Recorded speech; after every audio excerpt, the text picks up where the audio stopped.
This is Becca, and this is Eating Your Heart Out with Becca. How you doing? Welcome my new subscribers. Welcome back my OGs. Please feel free to like, comment, subscribe. I just got done making my dinner. So yeah, let's get to. So for today's first meal, cottage cheese, pickles, scrambled eggs, and sausages, chicken sausages. I don't know what kind they are, but I know they're gonna be really good.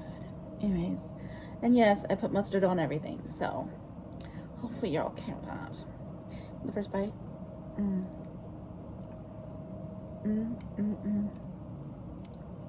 So good, so good.